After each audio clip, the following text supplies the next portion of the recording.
Are you ready? We have officially gone through our gallery hangover for today, the day after. Today's the day after. It is The day after. It's 100% a hangover today. We had our 15-year anniversary. The event has happened. The exhibition has culminated. The people have come. Mm-hmm. Artwork has been sold. And I'm officially tired. And it's been an incredibly... We're tired of this shit. I'm tired. No, I'm just kidding. I'm tired. I feel like it was a great show. Like, I want to start with the positives because the show itself is fantastic. Mm-hmm. The exhibition. I think that the artists that I included were represented artists. All of them are represented artists, and it was a great show. All of them. All of them. Oh, okay. Yeah, except for PM, unofficially at this point. Got it. But I wanted to bring in every artist that I've either represented at one time or currently represented. Yeah. And I just feel like it was just a really good example of the type of work and the type of artists that we've had in here and how we've grown from just doing the first Friday, okay, we'll just open and see what happens, and then until what we essentially have built. So positives, those are great. A lot of people came. That was fantastic.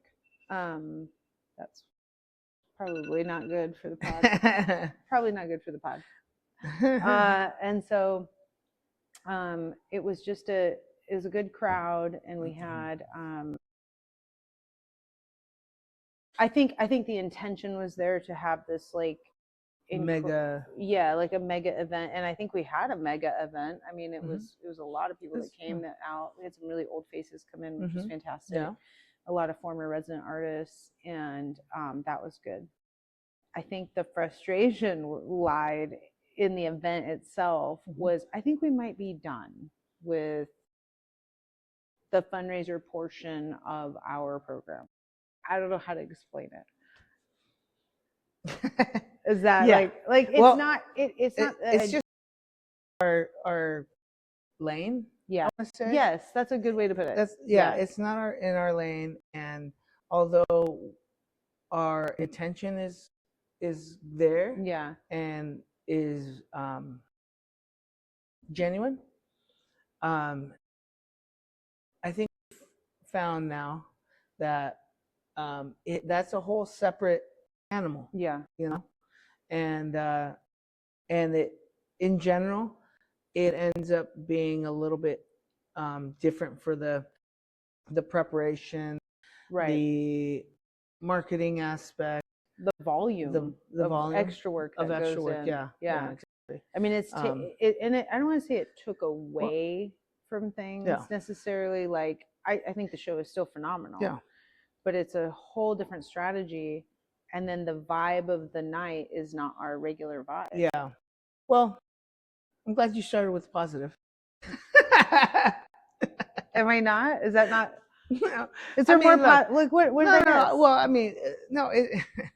What I miss? You say I'm going to start with the positive. I did start with the positive, and then you go on with like, well, it's not.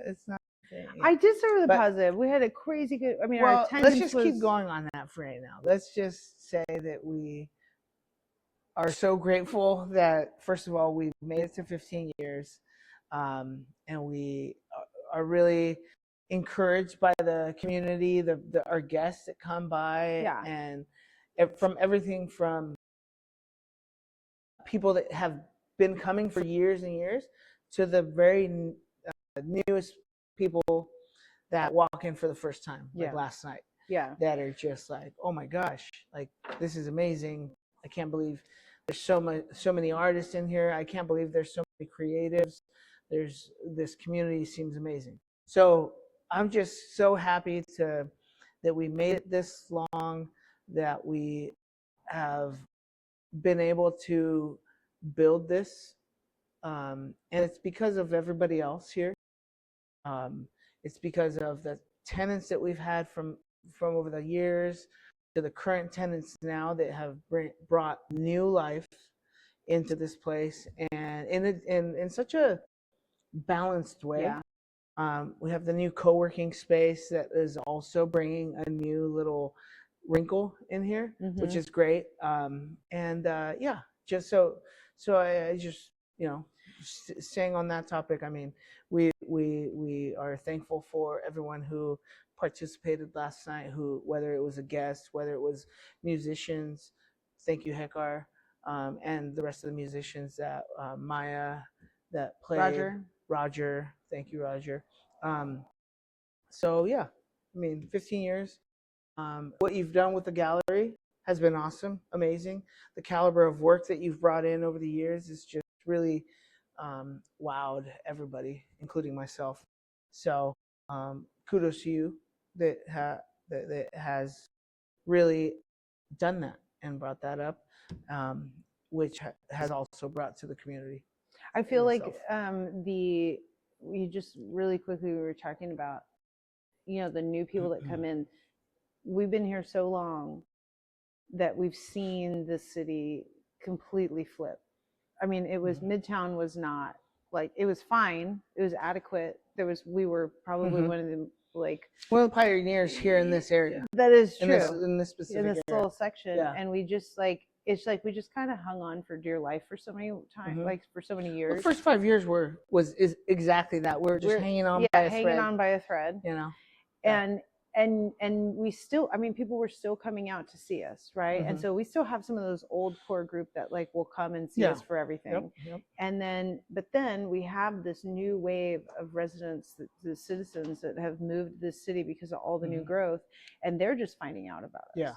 And they're shocked, like, oh my God, 15 years, I can walk right up the block. Yeah, I'm right there. I think yesterday it did hit me a little bit. I can't believe it's actually been 15 years. Like I honestly can't. Time flies. Yeah. I don't feel that old, but apparently I am. When I can, when I hear like the young kids, the new group of artists that are coming in. When we started this place, they were in high school. Yeah, I guess so. Or junior. No, junior high. Yeah. Oh God. It's just, it's such a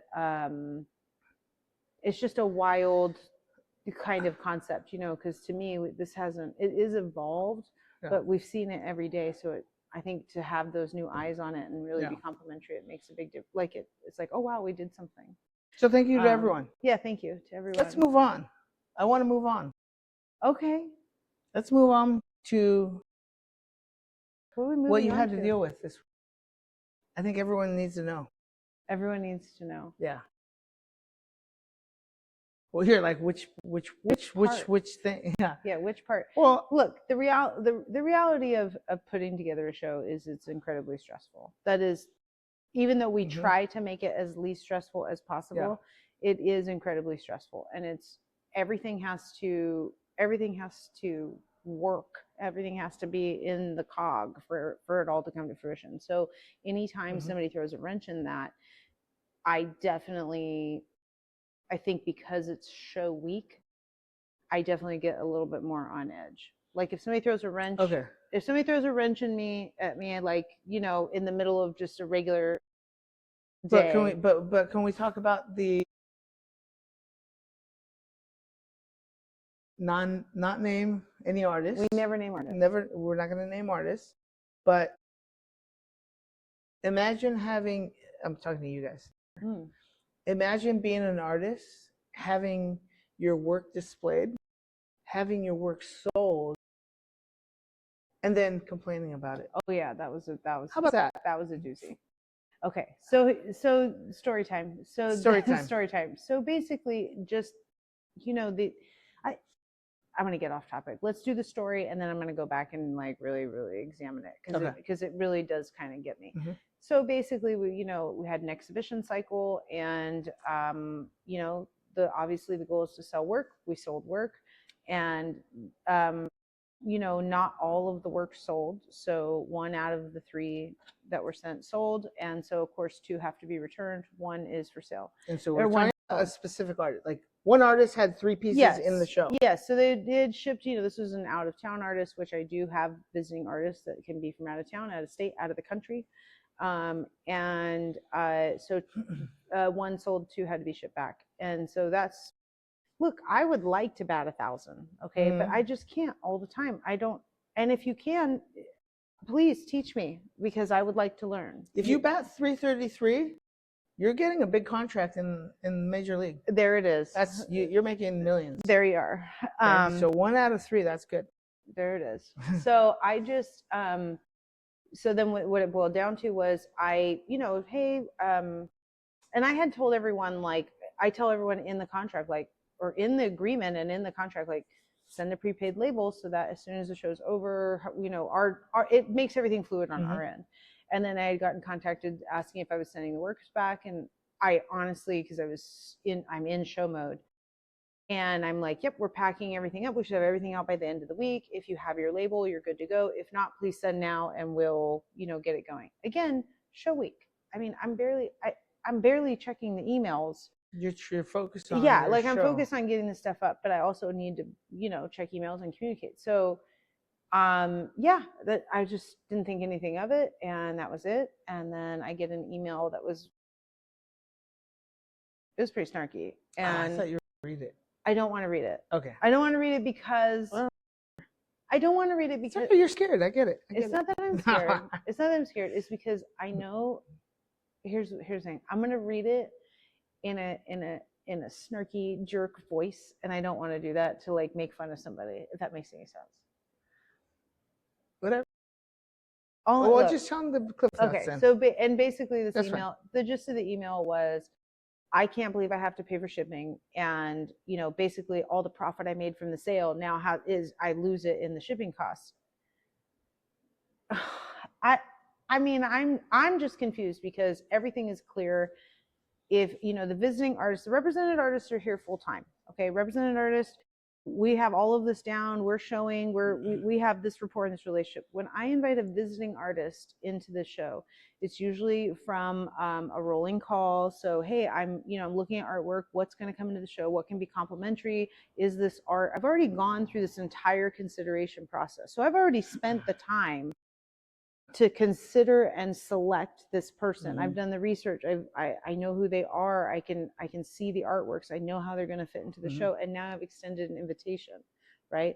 And then even in the invitation, so in a rolling call, we say, you're responsible for round trip shipping. In the terms, you're responsible for round trip shipping. In the contract that they sign, you're responsible for round trip shipping. And even in the invitation even says, look, you applied to this call. I've decided I really like this work. We're going to bring it into the show. If you're still interested, please confirm, right? Go back, look at the call. Is this what you applied to? Please confirm. Like, when I invite somebody, I don't hold any sort of weapon to their head forcing them to do anything. You are seeking me out because you want a place to show your work. I am appreciative of that. That's why I take the time to look at things and really go through this to make sure that this is going to be a good fit for the show, right? I don't know what to tell you. Like, I didn't cold call you and say, you better send me all this artwork. Like, I don't, this is a volunteer, this is a volunteer situation. Voluntary. And so by this time, I've already spent the time to put all this together. And then now you've been invited, and then you ship the artworks, and everybody's really excited to get the invitation and not excited to read the contract. I understand that, but it is in there again, like prepaid label, have to send it, be A, B, and C. And so So the original email to you was pretty bad tone. Yes, horrible tone. Horrible tone. I can't believe I have to pay for my own artwork to get back to me. And essentially, and that I can't believe my sale. Oh, and that was the other comment, at your discounted price. I don't discount shit. I don't know what we're talking about here. And so so I'm livid. I am seething, and I'm livid. And you know what happens when I do that? Well, hold on. Normally, when an artist sells a piece, they're happy. Well, there's that. It's just like, wow, they're thankful. Yes. They're thankful their piece sold. I've never, I think this was, like I said, I think this was the first time I've ever gotten an angry email after artwork has sold. Yeah. And then on top of that, this is actually what kills me about it too. So her artwork sold, it was the last, like obviously I'm trying to sell artwork the entire show, but one of her pieces specifically, we finalized the sale right at the last part of the exhibition. Yeah, it was like the last week. So I finalized the sale.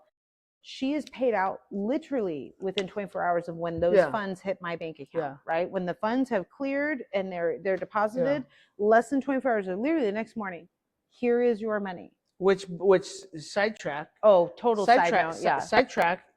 Unlike other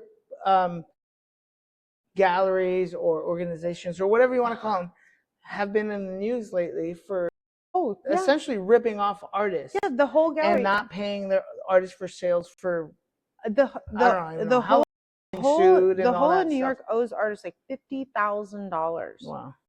How are you going to owe $50,000? You're like a multi-million-dollar gallery. Yeah. I'm over here budgeting for the California gas price.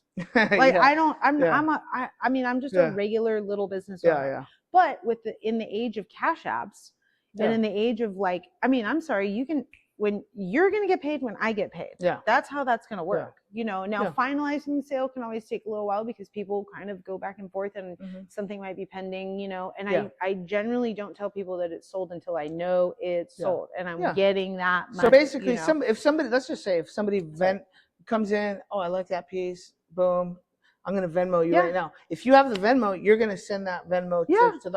I don't even, it's it could be same day, essentially. Well, usually it's the next day, like on opening night. I can't do that.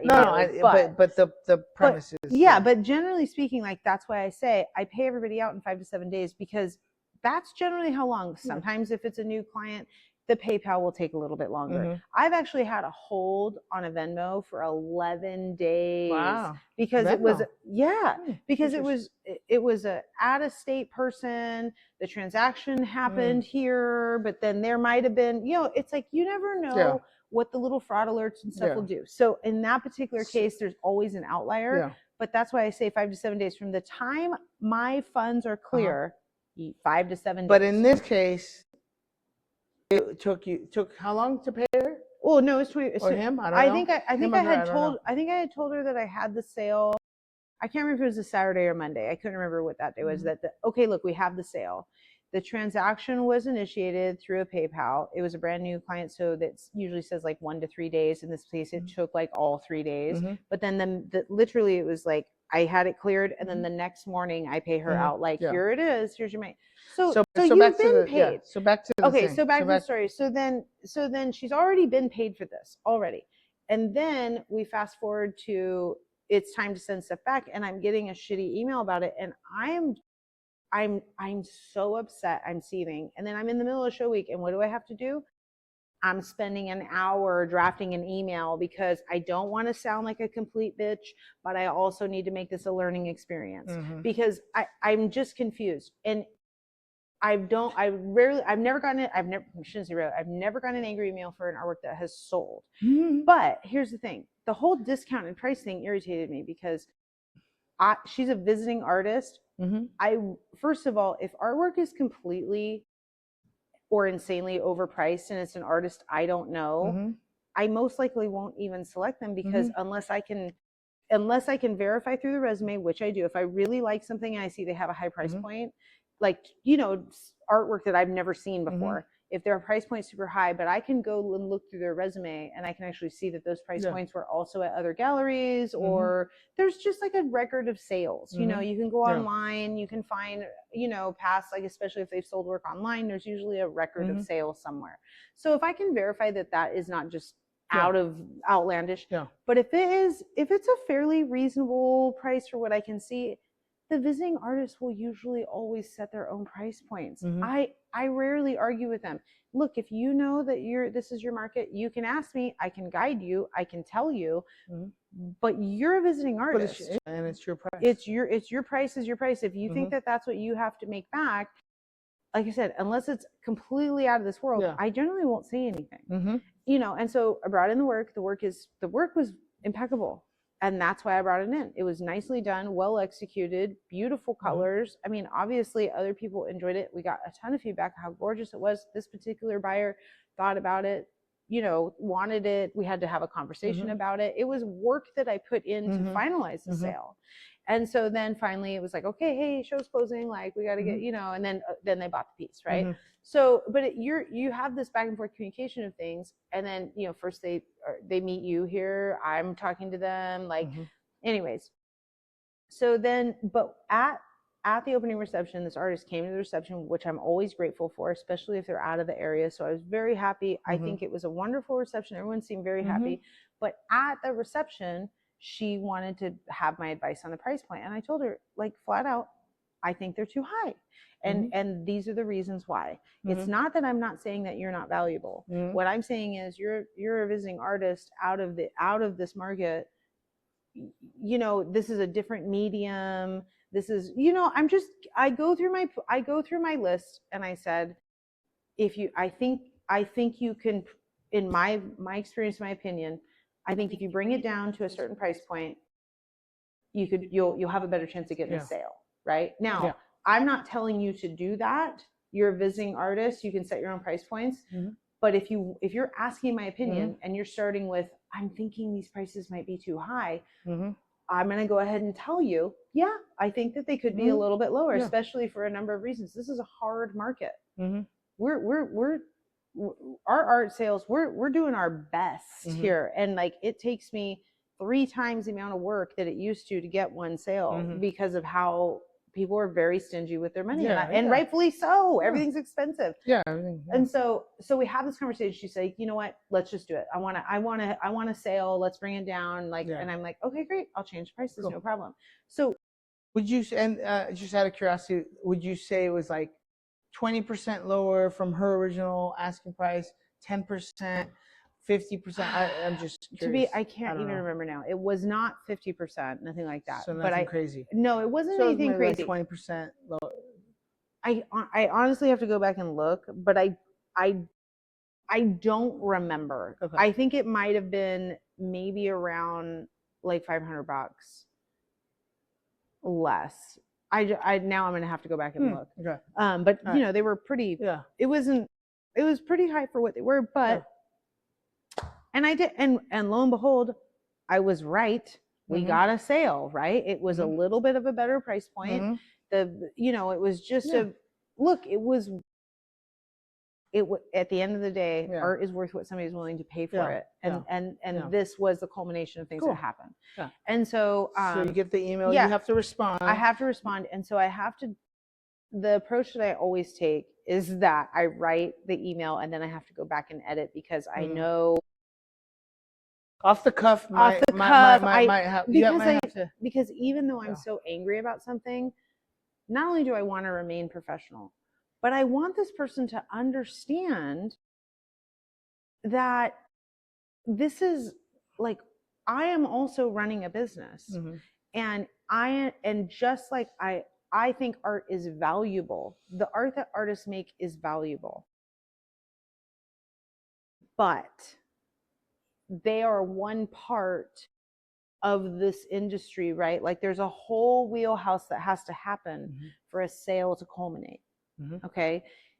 Why do artists apply to a gallery? Why do artists submit to a gallery? Because they want their artwork seen by people who would not normally see it, right? Especially if you're out of the area. That's the whole point of the Southern California market. If you don't live in this market, if you don't live in Ventura, and you don't live in Los Angeles, and your goal is to get your artwork seen in those places. If you live in a small town in Wisconsin, I mean, and that's part of the strategy. And the thing is it isn't even just emerging artists. There's a whole world out there of people, and myself included. Let's be honest. I don't have 1 million followers on Instagram. I don't have I am not a social marketing genius to the point where I don't need to. Where you could monetize that or something like that. Like, and most artists aren't that way either. We're slowly building our audience over time, and having a brick and mortar physical place that we have to keep the lights on and the walls painted and the floors clean and manned, that all costs something. And that's the reason that a gallery will take commission. Now, if you are in, you know, BFE, Wisconsin, and you got a million eyes on it, then you don't need me, right? But if you're a gallery, if you're an artist and you want to get into a gallery, that's part of the wheelhouse. Then what happens is the right buyer has to come in. We have to then essentially groom or prompt that buyer to then invest in your artwork because A, B, and C, you know, all the research we've done on you and your artwork, that all takes time too. And then that sale is finalized, and then that artwork is taken home to a collector's house. I mean, this is part of the artistic wheel. So let's go back to the thing. I'll keep going. I will. Okay, so you got the first email. You drafted the first response. I had to go back and edit. Modified it. Yeah, I had to go back and edit. Yes. Then she sends another email. She does, and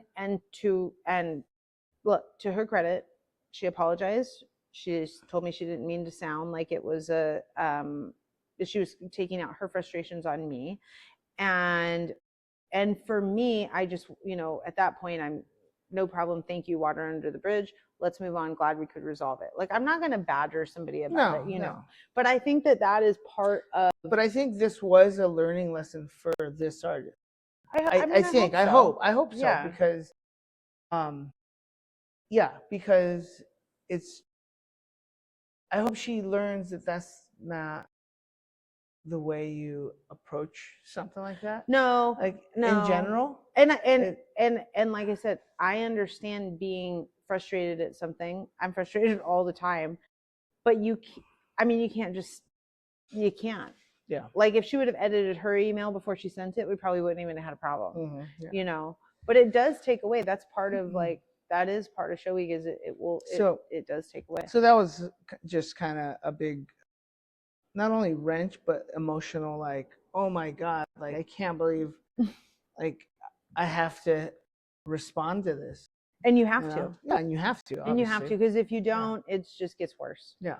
And I'm just kind of, And so she finally figured out how to send you a return label. Yeah. And we got the piece out, and it was fine. And, you know, but I think that is part of, I mean, that's part of gallery, or part of Show Week, I guess. I guess it's gallery shit in general, but it's part of Show Week. So. It's like Artist Caca. Oh yeah, Artist Caca. We have new shirts, promoting shirts. Hello.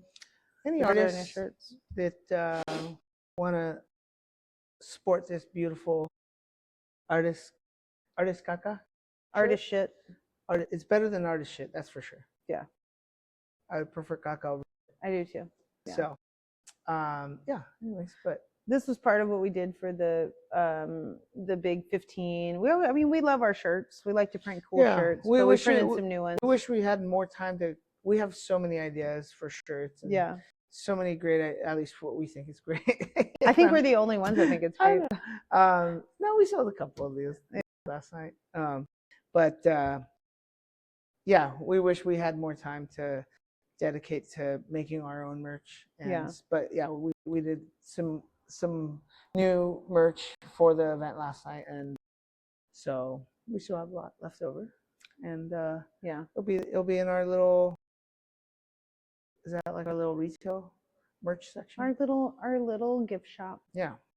So I actually really want to talk about I want to talk about the missing guest the missing guest. Yeah, the podcast guest. I was so excited for this guy. So that's something we dealt with this week. That was all. Yeah. Well, it took. I mean, the Show Week. Yeah. Well, it was Show Week before LA. Oh, that's right. It's Show Week before LA. Got it. So we just had our opening here in Ventura at the time, whoever watches this. But the week prior, August 8th, we had the opening for downtown LA. You're nice enough to go with me to bartend, which is fantastic. However, so the podcast, I'm sure as people have caught on, we record all in pretty much just one chunk. You know, I try to schedule as many in a day or two. Kind of schedule them back to back. Yeah, and then that way I can then release them afterward, and, you know, kind of focusing on like right after the shows, and, you know, getting good guests and stuff. So But I didn't want to say anything, even though I kind of hinted we got good guests, and I even have so and so on, and I'm really excited. But I never said his name, which I'm very thankful for now. Yeah. I'm very thankful for, because that now if he ever sees this, now I'm gonna be upset. Yeah. So basically, I was contacted for our little podcast, this little tiny operation. Yeah. I was contacted by an agent, essentially from a movie. I don't know what the right word is. I guess an actor's agent or whatever, industry agent, and PR department person, I guess. Yeah, maybe? Who knows? And so they asked if I wanted to have this guy on as a guest on the podcast, and I was like, and I actually was like, I don't know if you know this, but we're a teeny tiny, we're a little bit. Yeah, a little teeny tiny podcast. We're very, very small setup, and we're focused on visual arts because this is a gallery. Now, that being said, they also landed on the right person because the movie they were promoting an independent film that this guy wrote, directed, starred in, got accepted into a film festival at the Chinese Theater. So we're like, oh, this is kind of local, right? All filmed in Long Beach, fairly Southern California. So then, and I said, now you happen to land on the right person, even though that movies isn't necessarily our forte for the podcast. I've made a short film, and I also love dogs, and so the movie. And you love movies. And I love and I'm an insane movie person. So I was like, oh, you landed on the right person. So that being said, I even sent them a picture of my dog. I was so mad because the dog in the movie, the dog in the movie was a Doberman, and I had a Doberman in my early 20s. So I was like, oh my God, like, let me show you this. So I said, you landed on the right person. So I'm 100% interested in you contacted me. I'm definitely interested in having this interview and having him on the podcast. So that's it, right? And then I just, so you know, we're filming our next cycle is going to be in August. And so it can't be now, but it'll be, they contacted me like in June or whatever, but we'll do it in August. All right. Confirm. The back and forth emails, at least 20 emails of can't wait, definitely can't. They double, triple confirmed the week before we were supposed to meet. Everything's set. I'm very excited because I really felt good that somebody out there was actually like, they kind of found us and we're like, oh, maybe this person will do it, right? Yeah. I mean, so here's where I got pissed. This is where I get pissed. So I wait to watch the movie. We even got a preview link to the movie, little link, because we can have it. So obviously that was part of the deal. It's like we had to watch. Yeah, we have to watch the movie. Obviously, we're going to have a guest on. We have to watch the movie. Just like I would never have somebody in here. Haven't seen their art yet. Yeah, that's weird. Yeah, makes sense. Right. Yeah. So Friday night, the opening for Downtown LA is Saturday. I have worked all week in LA, getting it all hung. We're getting ready to go. Friday is my only day off to do like admin stuff right before the show. The show's done, thankfully. Yeah. And then we have to show up on Saturday. So the night before the opening, I take time out of doing stuff, and then he and I sit and we watch the movie for 2 fucking hours.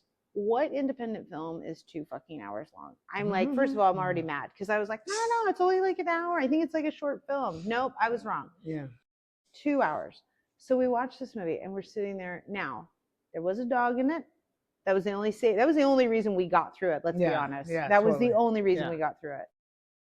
It's actually good that I will have. Oh yeah, you have your dog's life matter. So we watched the movie, and I'm just like, by the way, Friday night, I still think that we have to interview this guy. So I'm totally positive about it. I'm like, no, this is an accomplishment on its own. He got the funding and he made the film, and I'm really, really like, I'm like, I'm going to be positive. I didn't make a movie like that. I'm happy for somebody that did. So, yeah, we're finding all the good in it because it was rough, right? Now, independent film, low budget, I totally get it. Yeah. Right? I mean, still respect. I mean, they got done. Yeah, it's a very good feat. Yeah. But we're not, like, I want to be as nice as I can be. It was not one of the best movies I've ever seen. Definitely not. That's one of the best ways to put it. So, moving on, we've taken our time. We're super tired. We're watching this movie, being positive. The next day, work mode, gotta go. We have another opening in LA. And then Sunday is time to film the pods. And I had confirmed for a 1 p.m. with him. Yeah. And he was the very first one confirmed for everybody. So then I had to put the other guests earlier. So, my poor art agent, she had to come at 10 in the morning from where? She comes all the way from like Newport. Wait, who? Patty. She comes from way out there? Yeah. Oh, wow. Okay. She's like, I mean, like, you got to come at 10 a.m. Like, this is messed up. Yeah. You know? So, anyways, not that she would have cared necessarily, but it's just the still, point. You arrange your schedule to kind of somewhat accommodate that. Yes, I 100% did. Yeah. He essentially had first pick because we confirmed so far in advance. Now I'm scheduling everyone around. So Patty comes, we have a wonderful podcast, and then middle of the day is supposed to be him, and then we have one in the evening, right? So it's like, okay, so 1 o'clock rolls around, nobody. Yeah, and again, you're coming from Long Beach, okay, like it's good, and I also there it is. Yeah, maybe there's an accident. I can't be mad at traffic. It's not anybody's fault. There's it happens. A wildfire somewhere. There it is.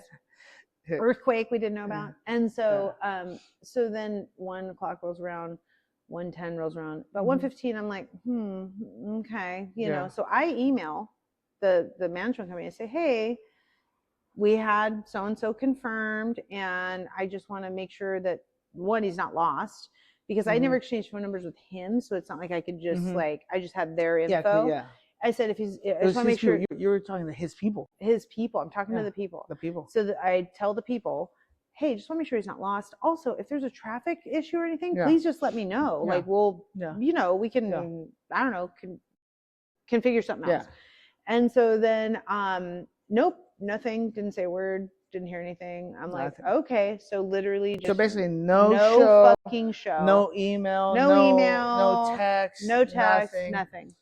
I'm just not showing up. And then they finally responded. What, the next day? No, later that evening. Oh, okay. Later that evening, like but we had already started the pod for the next one. And so then later in the evening, she's like, "What? He never showed up? Oh my God, I can't believe it." So I kind of tried to take the high road, and I thought, I don't really know what happened. Maybe there really was an accident. Maybe there was. Yeah. And let's say, God forbid, that he was somehow involved in an accident. I don't want to be the jerk email person. Yeah. Oh, I can't believe he didn't show up for my podcast. Like I don't, So I was very polite and cordial. We could have done it via Zoom from the hospital. There it is. Yeah, let me just put you in the hospital bed. So I didn't want to be a jerk. So I just wrote back. You know what? Look, these things happen. I'm really, and I was thankful. I said, look, I'm really glad we were on somebody's radar. That's pretty cool. Thank you very much. And then the other half is I genuinely hope he's okay, because traffic can happen and you don't know what's happening. You're asking me, he didn't show up, so you don't know what happened. I just hope he's okay, and just thanks for being on the radar. And then so then I thought, well, I'm gonna wait a minute, because maybe she'll get back to me and be like, he's so sorry something happened, maybe he can do it another day or something, right? And I'm not saying I would, but I would, if it's a good reason, then okay. Never heard back. Then I see him posting during the time that he's pretty much just supposed to be here, and it's like we totally got blown off. And I just thought, you know what, you can fuck off. Here's my problem with it. One, we wasted 2 hours watching a stupid fucking movie. I could have been doom scrolling the whole time. I could have been doing something constructive. No, definitely. Seriously, definitely. We took the time out. Things for my my clients. Yes, you had pending signs. We wanted to get the shirts done. Like, it's Friday night. We don't party on Friday. We're generally working, right? So we watched this fucked up movie, and it was a fucked up movie. We both hated the end of it. Good, then Sunday comes around, no call, no show. I could have easily put another podcast guest that I had lined up there in the slot. Like, I understand that we're not a big deal yet, but our time is our time. I try not to waste anybody else's time. Right. I mean, and common courtesy. And then what really irritated me is you reached out to us. I don't know you. I didn't call you and say, hey, let me watch your shitty movie and then fucking interview about it. Like, you called me. So I was flaming. So then that was a whole hang up, prior to the show. So like, it was just, oh my God, it was annoying. That was for sure annoying. I feel like that is where we could have gone to the movies. We could have actually gone to the movies that night. which is probably what we should have done. Talking about like we haven't been to the movies. No, that's what we should have done. Yeah. So that was kind of a hang up. So I'm bummed that I'm bummed not only I wasted my time, I'm bummed that I lost a guest. Like, because that could have been filled with another person. Because it's limited time that we do this. We try to do as many episodes as we can, and then that's it. Yeah. You know. So that bummed me out. And then I'm just and then just not even, and then I see him on social media and I'm like, you fucker, like, God, I don't even know you. Now you're making me not like you. I don't even know you. That's right. Like, why am I so upset with somebody I don't know?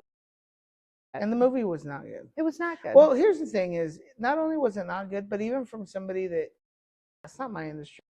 I'm not a movie person like you, but like to me, some of the stuff in the movie was so lame and so cheesy, but also it didn't serve a purpose in the actual movie. Right. Where somebody who doesn't really pay attention to that type of stuff was so abundantly obvious to me that I was like, well, why'd they show that like in that manner? Like, I don't know. That made no sense. It could have been. It was 40 minutes of shit that shouldn't have been in there. Yeah, probably. But we did have a favorite character. I will say there was a. There was one character. He actually made the movie. But should we say or no? Like because I want people to get like I don't know. Maybe they'll do the research and find out who it is anyway. But but there was one character who was absolutely. He was hysterical. The best part of the movie. He was supposed to be the comic relief, and he was, and he was good. And he was good. And he was actually a good actor. Yeah. Like whatever he did. I mean, or I don't want to say who it was good. It'll give it away. But it was good. Yeah, it was. But the few little lines he had. Yeah, give that guy more lines. In the manner of I would rather see 40. He had it. I would rather see 40 more minutes of that guy. Yeah. That was. He would have. I forgot about it until you brought him up. Yeah. He was him and the dog were the only ones that were really worth it. Yep, you know. Exactly. But it was just, and what I need to do is I need to learn how to say no to things. Yeah. Like I should have just said, I don't really know you. It's not in our wheelhouse. Like I only do guests I know. That's what I should have done from the beginning. Yeah. But I was like, you know what? That's cool. Somebody listens to the podcast. You know, like it's stupid. Yeah. Nobody listens. It was too much. But for sure. Yeah. Well, got that off your chest. Oh, thanks. Is this podcast just therapy now for me? Yeah. Gallery hangover therapy. Fantastic. I'm just thankful that you didn't start this episode with, even I said that. I was just gonna say that I'm thankful you didn't start this video without saying episode. Oh. Or season. Yeah. I could say it. Well, you know what I've been thinking? You hate seasons so much. What about cycles? I said that like 2 videos ago. I don't remember that. I believe you. I literally said that cycle. I mean, it is a cycle. We do these in cycles, I guess. It's a program. I can't believe you're saying that. I swear to God, I said that. Now I have to go back and look. I don't remember. Yeah, I said it. I'm pretty sure it was in one of the videos. I think the only reason I prefer seasons over cycles is because that's how I list it on like IMDb, or that's how you have to list it on your, like, when you put it on the platforms. Say cycles? No, it says seasons. It literally does say seasons and episodes versus cycles. Well, just keep it like that on there. But I like cycle because it's literally a cycle. It is. It's a cycle. Yeah. It's not a season. It's a cycle. Kind of goes with the season. We're in summer. Sure. Anyways, but anything else? I mean, what do you got going on next? Well, I'm thinking because we need to do another one of these before I go, and so I know he loves it. No, I'm thinking we'll do another one tomorrow. About that one? So we can. We already have the cheese man. Right I know, but I want to round up the guests. Like I want to round up the guests. Yeah, what does that mean? That means we can kind of have a culmination of everyone, like all of them. All in one video? The people? We're gonna have like 50 people. You don't listen. What do you mean? What I'm trying to say is, by the time we film our next one, we go wide angle. Everyone can fit in the shot. We will have had all of our guests, and we could kind of talk about them, and then got it. Got it. Okay. Swear. Okay. All right. Well. No, I think that might be it. Show week was successful. 15 years, guys. 15 years. Salud. Clank. Yep. I mean the whiskey. Ooh. Yeah, that's it. All right. Well, thanks for watching. Stay tuned. Come again.